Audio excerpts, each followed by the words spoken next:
Capítulo 1. Frutas frescas para verduras podres. O problema do capitalismo são os capitalistas. O problema do socialismo é o socialismo. Willy Schramm, exemplo socialista austríaco. Você sabia? Os próprios socialistas e comunistas reconhecem que o socialismo não é algo separado do comunismo. É a aversão aos riscos, e não o fervor revolucionário, a força motriz do socialismo. O controle estatal é mais importante para os socialistas do que o igualitarismo. Em março de 2010, o presidente norte-coreano Kim Jong-il concluiu um de seus projetos preferidos: resolver as dificuldades econômicas resultantes das fracassadas tentativas de promover uma reforma monetária no país durante seu governo. Alcançou seu feito sequestrando e torturando diversos membros do alto escalão do Partido Coreano dos Trabalhadores. Eles foram espancados tão brutalmente que não conseguiam abrir os olhos ou falar enquanto eram amarrados aos postes na linha de tiro de uma escola militar em Pyongyang. Bom para eles. Não havia coisa alguma para ver além de canos de armas, e nada do que pudessem dizer teria feito grande diferença. Cada um recebeu 9 tiros pelo crime de traição contra o povo e por decretar reformas monetárias e realistas. Centenas de outros oficiais de elite do partido foram demitidos, provavelmente enviados com suas famílias para campos de trabalho forçado. Esse não foi o primeiro expurgo de Kim. Em 1992, antecipando sua tomada de poder diante da doença do pai, Kim determinou a execução de 20 oficiais do exército e a expulsão de outros 300. Centenas de militares também foram assassinados em 1995, quando Kim assumiu formalmente o poder. Durante o período de fome entre 1995 e 1998, que fora precedido por uma intensa campanha publicitária celebrando os efeitos saudáveis de sobreviver com apenas 1 ou 2 refeições por dia, milhões de norte-coreanos morreram de inanição graças às políticas desastrosas associadas à ideologia ajuste da escola de economia de Kim. Segundo o olhar de Pyongyang, a ideologia oficial do Estado nunca fracassa por si só, mas pela ação de outros. Assim, em reação à escassez de comida, o secretário de Agricultura foi denunciado como espião americano e executado sumariamente, enquanto outros milhares de oficiais foram assassinados, enviados aos campos ou dispensados de outras maneiras. As desventuras político-econômicas de Kim provocaram a morte de cerca de 12% da população de seu país, e os números seriam ainda mais altos se a fome não tivesse sido reduzida pela ajuda maciça, em forma de alimentos, enviada pelos detestáveis capitalistas dos Estados Unidos. Tradições familiares. Fiquei chocado ao saber que meu tio, Sou Ju, estava à minha procura. Não esperava que ele estivesse vivo. Kim Jong-il, presidente da Coreia do Norte, Cho Sun-il.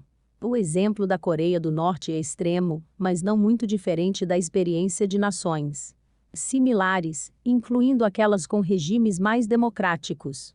Alguns meses depois do expurgo promovido por Kim em 2010, a Venezuela se viu em meio a um escândalo político diante da falta de gêneros alimentícios básicos, como leite e farinha, nos supermercados administrados pelo Estado, enquanto pilhas de alimentos apodreciam nos armazéns do governo. Uma mistura desastrosa de corrupção e incompetência, característica tão fundamental do sistema venezuelano quanto bandeiras vermelhas e slogans trabalhistas, custará à população pobre e faminta daquele país cerca de 75 mil toneladas de comida, talvez o equivalente a 1/5 das importações anuais da produtora e distribuidora venezuelana de alimentos, PDVAL, principal empresa estatal responsável pela distribuição de alimentos subsidiados aos milhares de supermercados ao estilo soviético, que se encontram na Venezuela. Um exemplo: o presidente do quadro de diretores da PDVAL, eram todos escolhidos a dedo por Chávez I e seus conselheiros, foi devidamente detido e acusado de corrupção, ao mesmo Tempo que o presidente venezuelano protegia um conselheiro próximo, também envolvido no caso. Por que deixaram os alimentos apodrecerem é um mistério. A explicação mais provável é que os dirigentes políticos da PDVAL, que financiam suas operações com as receitas de operações petrolíferas administradas pelo Estado, estivessem recebendo propina de fornecedores estrangeiros e não tivessem qualquer intenção de distribuir os alimentos, encontrados por acaso, por autoridades que trabalhavam em outra investigação. Segundo essa teoria, eles encomendaram os produtos, receberam suas comissões por baixo dos panos e deixaram que os alimentos apodrecessem, uma vez que não haveria qualquer lucro adicional em sua distribuição. Fome de mudança. O setor privado busca o lucro, enquanto o governo busca o bem-estar do povo, disse o ministro da Alimentação venezuelano, Félix Osorio, à National Geographic News, durante uma visita ao Pinto Salinas Mega Mercal. O mercado livre não dá as cartas, é a regulamentação que o faz. Assim, períodos esporádicos de escassez de gêneros alimentícios básicos se tornaram rotineiros para muitos habitantes do país. Quando a escassez de alimentos na Venezuela se tornou crítica no ano passado, por exemplo, Ellen Mercado e Luiz Boada visitaram um mercado após o outro à procura de leite para seu filho de 3 anos. Em muitas ocasiões, o jovem casal teve que se contentar com iogurte líquido, encontrado mais facilmente por não ser regulado. National Geographic, julho de 2008. A resposta de Chávez ao escândalo foi direta. Não iremos descansar, bradou. Vamos até o fim neste caso. Mas isso não nos desviará de nosso objetivo principal, o socialismo 2. A experiência da Venezuela tampouco é estranha aos Estados Unidos. Vale a pena lembrar que os americanos se livraram de viver um verdadeiro período de fome há apenas algumas gerações. Isso não impediu o governo de adotar políticas socialistas que mantivessem os alimentos longe das mesas dos americanos. Considere esta reportagem de Ann Crittenden para o New York Times em 1981. De longe, parece que uma bruma vermelha se estende pelo horizonte. Porém, logo se torna claro que o que se vê à distância são, na verdade, montes de laranjas espalhados por toda parte. Estão milhões e milhões de laranjas, todas abandonadas para apodrecer sob o sol da Califórnia. As laranjas foram descarregadas de acordo com o que chamam de Ordem Federal de Mercado 3. Numa reportagem posterior, intitulada Fruto Proibido, Doug Foster escreveu: as laranjas são abandonadas para apodrecer, de modo a manter o preço alto para os fazendeiros e evitar que os consumidores comprem laranjas a preços mais baixos. Será que o governo sabe o que está fazendo? Será que dá importância? A resposta do burocrata Ben Darling, do Departamento de Agricultura dos Estados Unidos, é: laranjas não são alimentos essenciais. As pessoas não precisam de laranjas. Podem tomar vitaminas 4. Há um longo histórico de estranhas atividades, como essa nos Estados Unidos. John Steinbeck relatou cena similar durante a Depressão. O produto dos vinhedos, das árvores, tem que ser destruído, para que se mantenham os preços, e isso é o que há de mais triste, de mais amargo.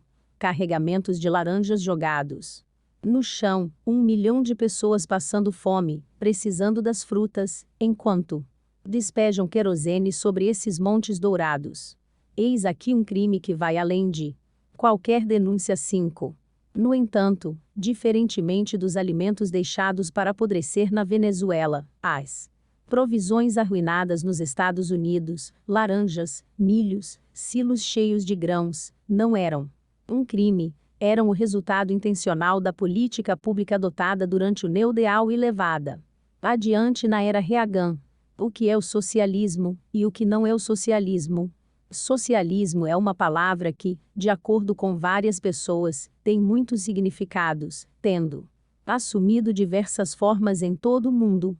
Socialismo se aplica, com a mesma precisão, aos Regimes totalitários de Kim Jong-il, de Joseph Stalin e de Fidel Castro, ao governo autoritário, porém denominado democrático, de Hugo Chávez, e às democracias sociais da Suécia e da Índia.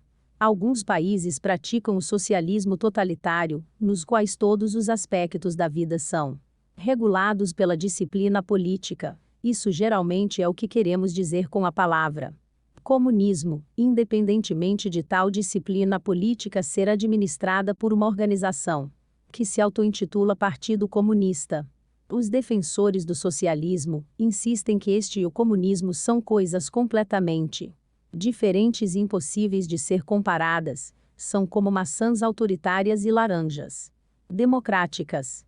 Isso é totalmente falso, como comprovam as próprias palavras dos socialistas e também o testemunho dos comunistas. Os comunistas mais ferrenhos da era moderna, os governantes da Rússia soviética, da China Vermelha e da Coreia do Norte, frequentemente, se referem a seus sistemas como socialismo e, mais especificamente, como socialismo científico, o velho termo marxista. Os socialistas de hoje, quando estão com as guardas baixas, e geralmente quando conversam entre si, reconhecem que socialismo é socialismo e que, embora a questão da forma implementada não seja algo a desprezar, a vida sob o comando de Stalin era infinitamente pior que a vida na Inglaterra socialista dos anos 1970. Trata-se mais de uma variação dentro da própria espécie, e não entre uma espécie e outra. Num artigo publicado em 2010 pela revista socialista dissidente, Michael Alzer escreveu: "Que socialismo?" Num passado não muito distante, quando Norberto Bobbio, teórico político italiano, levantou pela primeira vez a pergunta, essa era uma questão relativamente, ou assim parece hoje em dia, simples de ser respondida. Havia apenas duas opções. A versão do socialismo que prevalecera no que podemos pensar como Longo Oriente, que se estendia da Coreia do Norte pela União Soviética até chegar à Albânia, e a versão aplicada no curto Ocidente, da República de Bonn nas Ilhas Britânicas 6. Alguns países praticam um socialismo limitado inserido no contexto de uma democracia liberal, sendo o Reino Unido pré-Thatcher um exemplo típico. Outros países possuem o que os livros escolares chamam de economias mistas, com sistemas amplamente liberais de mercado livre existindo lado a lado com empresas de propriedade estatal ou administradas pelo Estado. Algumas nações são quase integralmente dependentes de uma única indústria socializada, como os Emirados Petrolíferos Árabes e suas companhias de petróleo estatais. Em muitas democracias sociais da Europa Ocidental, os sistemas de saúde e algumas indústrias pesadas são empresas socialistas. Nos Estados Unidos, a educação, a agricultura e a saúde são, em níveis diversos, operados pelo Estado ou sujeitos a um planejamento central socialista por meio de regimes de regulação, subsídios e redistribuição. Este livro sustentará que é possível examinar o socialismo tanto em sistemas integralmente socialistas quanto em setores socializados das economias mistas, e que, em todos esses contextos, o socialismo exibe características consistentes. Uma comunista encontra a religião. Se entendesse o que é o comunismo, você torceria, rezaria de joelhos, para que um dia nos tornássemos comunistas. Jane Fonda, discurso na Universidade de Michigan, 1970. Quais são essas características? Como podem programas tão diversos, como as fazendas coletivas da Coreia do Norte, os supermercados administrados pelo Estado da Venezuela, as empresas dirigidas pelo Estado na Índia e as escolas públicas americanas, serem classificadas como parte do mesmo tipo de sistema? E, se a definição de socialismo é assim tão flexível, como pode de fato significar alguma coisa? Para responder a essas perguntas, precisamos levantar outra. O que é socialismo? Normalmente é difícil obter uma resposta honesta ou racional a essa questão. Os socialistas idealistas ocidentais costumam afirmar que socialismo pode ser qualquer coisa, exceto o que os governos socialistas de verdade alcançaram no mundo real. É importante ter em mente que o socialismo não é um conjunto particular de condições políticas, mas um tipo específico de arranjo econômico. O socialismo não é idêntico às políticas esquerdistas, nem está restrito à esquerda. Os diversos tipos de sistemas políticos que se desenvolveram com base em economias socialistas, do autoritarismo soviético à licença Raj indiana, são, em grande parte, respostas a inadequações e contradições inerentes aos sistemas socialistas de produção e distribuição, sistemas que buscam ignorar ou subverter as leis da economia. No entanto, assim como as leis da física ou da biologia, as leis da economia não podem ser colocadas de lado. As reações políticas às contradições econômicas do socialismo são inevitavelmente condicionadas pela cultura na qual o sistema socialista opera. O socialismo cubano jamais poderia se assemelhar ao da Índia, da Suécia ou do setor responsável pelas escolas públicas americanas. Mas, com um pouco de empenho e uma abordagem crítica apropriada, é possível distinguir, por exemplo, quais características do socialismo indiano são socialistas e quais são indianas, quais qualidades do sistema de escolas públicas dos Estados Unidos são inerentes à cultura do país e quais são derivadas de sua natureza socialista. Para isso, precisaremos encontrar uma definição melhor para socialismo. Nosso modelo de socialismo terá duas partes principais. 1. A provisão pública de bens não públicos. 2. Planejamento econômico central. Socialismo significa, entre outras coisas, usar órgãos políticos para fornecer bens e serviços que, de outra forma, seriam oferecidos de maneira privada no mercado. Em sua forma mais extrema, socialismo significa que o governo dirige a economia como um todo. Em suas expressões mais brandas, assume a forma de indústrias nacionalizadas, como a extração de cobre no Chile de Allende, o setor petroquímico e indústrias pesadas do Paquistão de Bhutto, propriedade ou direção estatal de empresas, como Mussolini com a Alfa Romeo, ou o sistema ferroviário japonês, fornecimento direto de bens e serviços por parte do governo, o sistema de saúde britânico, ou administração estatal de atividades de mercado nominalmente privadas. Subsídios agrários na França, Fannie Mae, o Banco Habitacional da Depressão, nos Estados Unidos. Uma definição levemente mais técnica do socialismo é provisão pública de bens não públicos.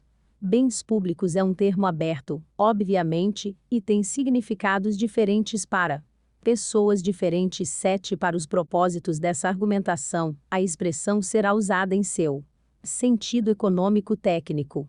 Bens públicos não são coisas que fazem bem ao público ou coisas que o público deseja, mas coisas que, por sua natureza, não podem ser facilmente fornecidas pelo mercado livre, como a defesa nacional, a aplicação das leis e certos tipos de serviços públicos.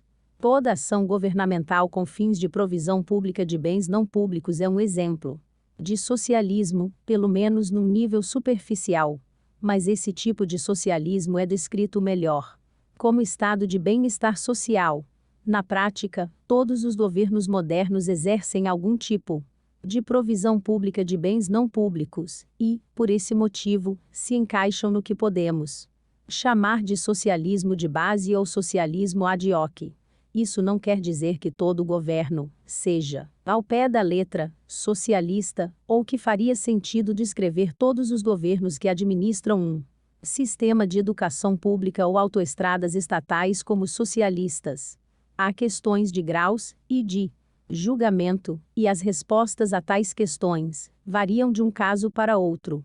A verdade é autoevidente. Um governo não pode controlar a economia sem controlar as pessoas.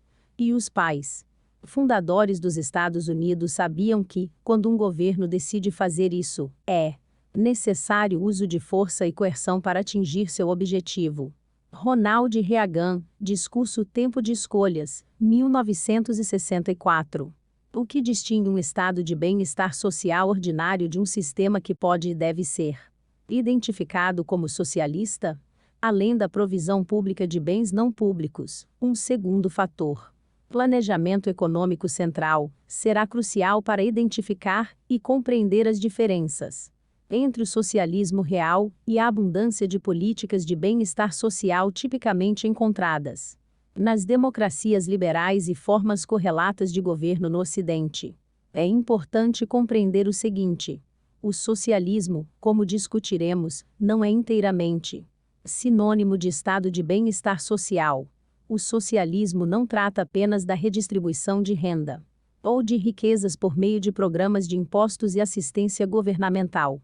Muitas vezes, o socialismo é descrito como um sistema que faz da caridade algo compulsório. No entanto, é muito mais e, ao mesmo tempo, muito menos que isso.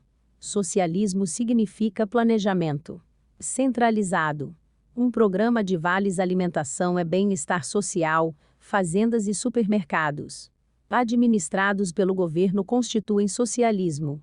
Subsídios para moradia oferecidos pelo governo são parte do bem-estar social. Projetos de habitação administrados pelo governo fazem parte do socialismo.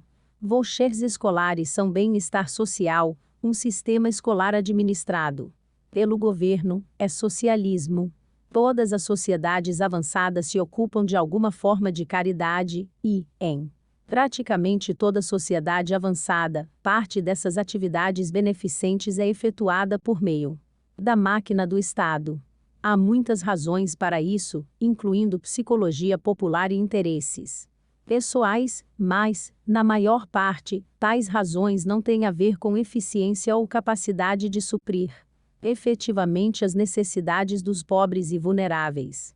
Um dos motivos pelos quais o Estado é usado de tal forma é a intenção de garantir pelo menos um nível mínimo de serviços. Isso, na realidade, não acontece, mas ajuda a criar uma ilusória rede de segurança social. Esse sentimento de segurança, embora parcamente baseado na realidade, tem seu valor político.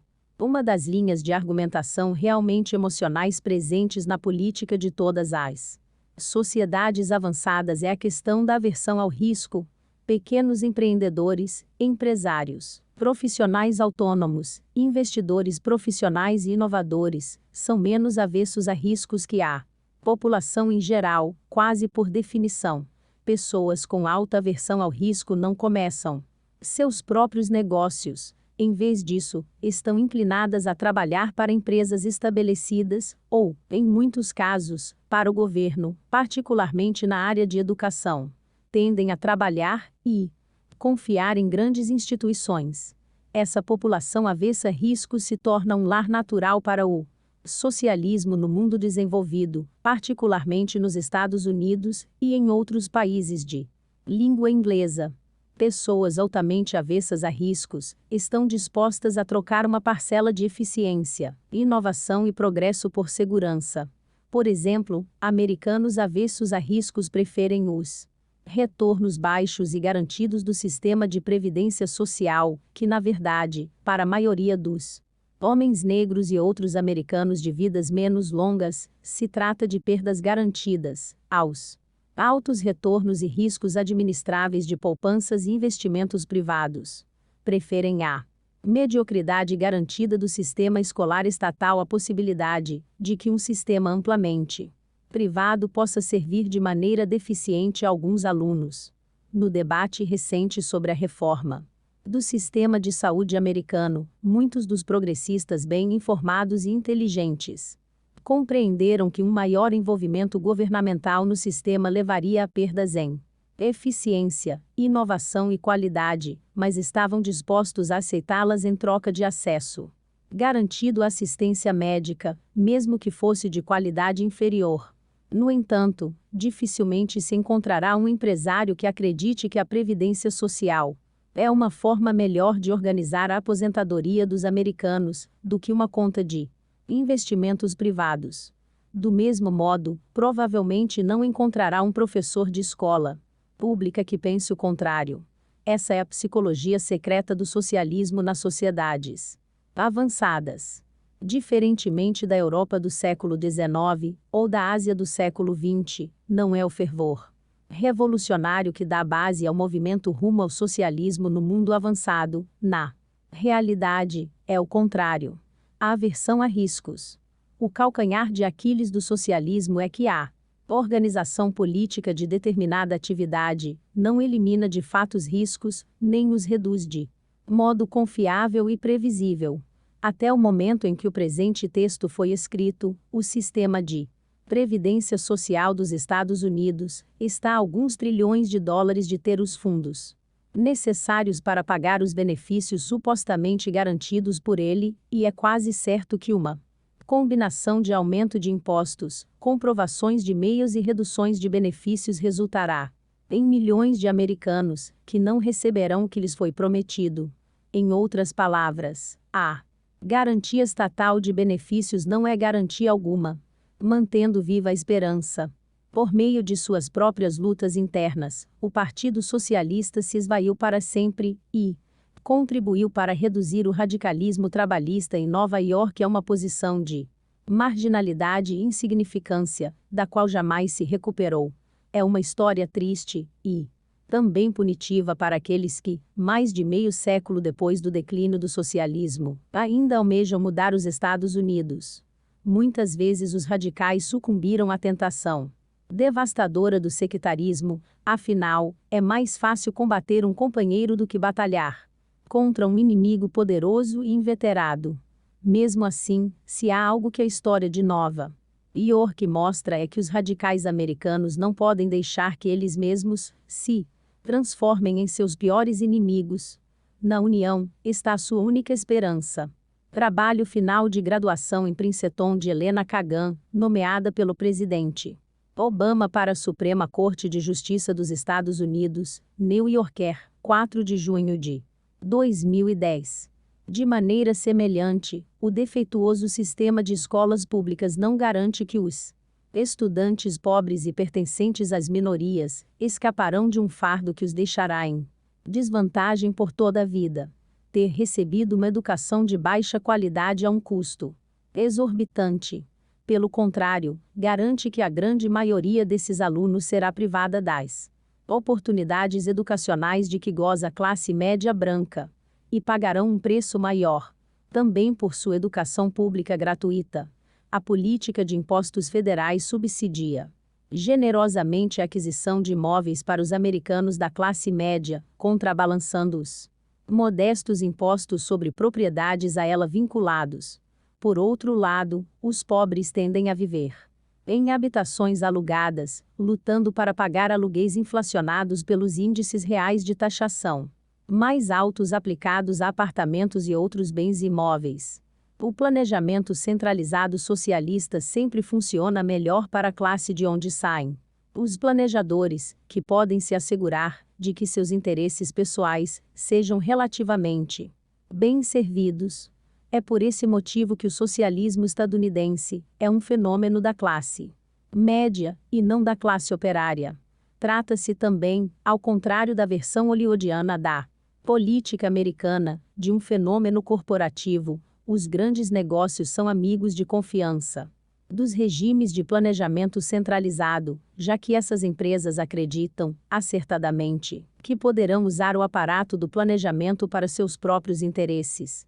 Isso acontece, por exemplo, ao aplicar pesadas cargas reguladoras, para evitar que novos competidores entrem em suas áreas de mercado. E ainda assim o socialismo mantém certa atração, ainda que nos Estados Unidos e em outros países geralmente seja forçado a adotar outros nomes. Liberalismo, progressivismo, colocar as pessoas acima do lucro, etc. O plano, o alfa e o ômega do socialismo. Além da aversão ao risco, outra grande fonte de sustentação ideológica do socialismo, raramente mencionada em público, é também psicológica. Usar o aparato do Estado para forçar a caridade. Oferece a satisfação prazerosa do exercício da virtude, sem qualquer um de seus custos. É por Isso que os socialistas tanto se gabam de seu comprometimento com os pobres. 1. Comprometimento teórico cujos frutos práticos dificilmente são vistos nos regimes socialistas. Com experiências documentadas pelo mundo. É também esse o motivo por que os socialistas combinam o socialismo ao estado de bem-estar social e simples impulsos beneficentes. Segundo, afirma o escritor e editor Roger Kimball na revista Tineu Criterion. Socialismo é o otimismo traduzido num programa político, o socialismo é também o altruísmo considerado doutrina. A emoção gratificante do altruísmo, vivida alternadamente, como ressentimento contra os outros e satisfação consigo. A filosofia de Rousseau, elevando o que ele chamava de sensação indescritivelmente doce da virtude a uma obrigatoriedade política, é o socialismo in ovo. O homem nasce livre, foram as palavras famosas de Rousseau, mas por todas as partes vive acorrentado. Esse enigma de arrepiar, arrebatador demais para ser corrigido pela simples experiência, é o motor fundamental do socialismo. E esse motor é abastecido pelo seguinte corolário: que as pessoas inexplicavelmente conspiram para perpetuar sua própria servidão e devem assim, na expressão agorenta de Rousseau, ser forçadas a se libertar. O socialista finge ter vislumbrado o paraíso na terra. Aqueles que recusam o convite para abraçar tal visão não são apenas ingratos. São também traidores à causa da perfeição humana. A dissidência não é uma simples divergência de opiniões, mas sim traição. E tal traição não é confrontada com argumentos, mas, se as circunstâncias permitirem, com a guilhotina, com o campo de concentração, com o expurgo 8. Kimball está cirurgicamente correto, no que diz respeito ao pacto socialista, ainda que sua argumentação pouco tem a ver com o modo de operação real do programa socialista. Por sua natureza, a prática de caridade forçada pelo governo é obviamente coercitiva, o uso do Estado para pôr em prática a redistribuição de renda, riquezas e outros bens é algo moral e economicamente complicado. Mas não é o suficiente, por si só, para constituir o socialismo. É o planejamento centralizado, e não a simples redistribuição, a característica que define o socialismo, no qual o plano é tudo. A presença do plano e a outorga de poderes aos planejadores é para o socialismo, o que os sacramentos eucarísticos são para os cristãos, o que a lei mosaica é para os judeus, o que a iluminação é para os budistas. É a expressão fundamental do que é bom e verdadeiro.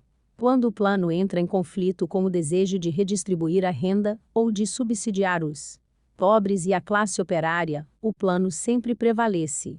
Até Mikhail Gorbachev, um socialista ferrenho que acreditava poder salvar a União Soviética por meio de suas reformas, desistiu da ideia de igualar salários, quando percebeu que na prática ela interferia na condição das autoridades centrais de implementar o plano. O nivelamento dos salários, discursou Gorbachev, diante do Comitê Central Soviético, em 1988, possui um impacto destrutivo não apenas na economia, mas também na moralidade do povo e em suas maneiras de pensar e agir.